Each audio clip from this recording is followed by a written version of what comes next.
এই তারেক রহমান সাহেবকে একদিন দেখলাম আমাদের চোখের সামনে থেকেই নিয়ে যাওয়া হলো সুস্থ অবস্থায় এবং পঙ্গু অবস্থায় জেলে ফেরত নিয়ে আসলো। কি ভয়ঙ্কর একটা চিত্র আমরা দেখলাম সেদিন। আমরা পরে জানলাম তাকে উপর থেকে ফেলে দেওয়া হয়েছিল। আমাদের মতো লোক সহ, আমার বয়স এখন 75, আমাদের মতো লোক সহ আমার সামনে আমার যে কর্মী ভাইরা আছেন এদেরকে সহ আমাদেরকে জেল খাটতে হয়েছে সময়ে, বছরের পর বছর, মাসের পর মাস। সর্বোপরি আমাদের নেত্রী দেশনেত্রী বেগম খালেদা জিয়া, আল্লাহ তাকে হায়াত দরাজ করুন, উনি মৃত্যুর সঙ্গে পাঞ্জারে, আমি বলবো না, বলবো যে আল্লাহ রসুল রহমতে এখনো আমাদের মাথার তাজ হয়ে বেঁচে আছেন। আল্লাহ তাকে দীর্ঘায়ু দান করুন। আমাদের নেতা তারেক রহমান আজকে দীর্ঘদিন নির্বাসনে আছেন। উনি কিন্তু লন্ডনে বেড়াতে যান নাই, এই কথা আপনার নিশ্চয়ই মনে আছে। সাংবাদিক ভাই যারা ছোট ছিলেন, এত বছরে তো অনেক সময় পার হয়ে গেছে। উনি কিন্তু লন্ডনে প্লেজার ট্রিপে যান নাই, বেড়াতেও যান নাই। উনি লন্ডনে গিয়েছিলেন জেলবন্দি অবস্থায় চিকিৎসার জন্য।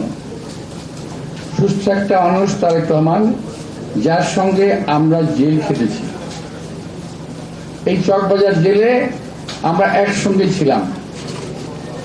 আমাদের অ্যাক্টিং চেয়ারম্যান, বর্তমান অ্যাক্টিং চেয়ারম্যান তারেক রহমান সাহেব, উনি হসপিটালে ছিলেন। আমরা ছিলাম একটা আমাদের যে আলাদা একটা এই জায়গা ছিল আমাদের সেল, 16 নম্বর সেল, 26 এবং কর্ণফুলি, এখানে আমরা ছিলাম। উনি মাঝে মাঝে আসতেন, আমার সঙ্গে কথাবার্তা বলতেন। ওই সময়, এখন থেকে আমি 2007-08 কথা বলছি। ওই সময় ওনার বয়স কিন্তু অনেক কম। কত বছর হয়ে গেছে? প্রায় 17 বছর না? এখন আজকে আমাদের একটি চেয়ারম্যানের বয়স থেকে যদি 17 বছর বাদ দেন, উনি নেহায়েত অল্প বয়সের 40 করে একজন যুবক ছিলেন। আমার সঙ্গে কথা বলতেন তারেক রহমান সাহেব, আমাদের সঙ্গে কথা বলতেন, ঘন্টার খানেক আড্ডা মারতেন, কথা বলতেন। এবং আমি কখনো তার মুখে শুনি নাই যে আমরা কবে জেল থেকে বের হব। আমরা পড়তাম, আমি, আমান, পিন্টু, তারপরে টুকু সহ আরো অনেক নেতা আমরা ছিলাম। আমরা প্রায় মন খারাপ থাকতো, কবে জেল থেকে বেরোবো, আমরা কি বেরোতে পারবো, কিংবা কবে জেল থেকে বেরোবো। কিন্তু তিনি কিন্তু কখনোই আলোচনায় আমরা জেল থেকে কবে বেরোবে কথা বলে নাই। উনি আলোচনা করতেন আমাদের সঙ্গে দেশের খাদ্য ঘাটতি কত আছে, কি করলে দেশের বিদ্যুতের অভাব পূরণ করা যাবে, এবং দেশের মানুষের সার্বিক সমস্যা নিয়ে তখন থেকে তিনি চিন্তা করতেন, যেটা আজও করেন।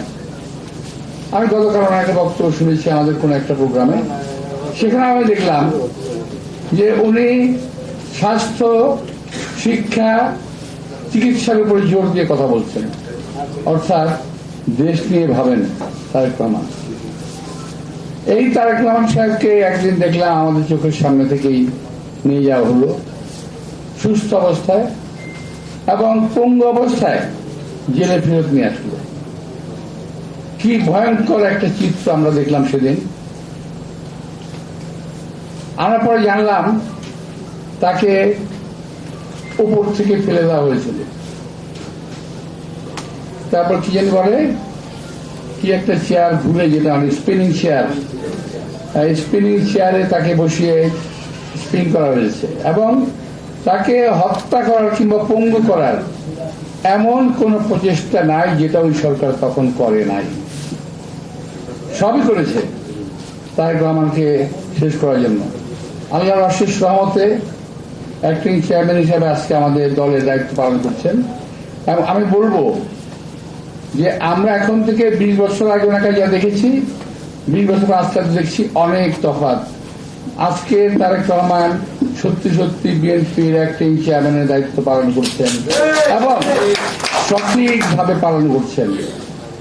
যারা একসময় তারেক রহমানকে পছন্দ করতেন না, তারাও আজকে বলতে বাধ্য হচ্ছেন যে তারেক রহমানের ভিতরে ম্যাচুরিটি এসেছে।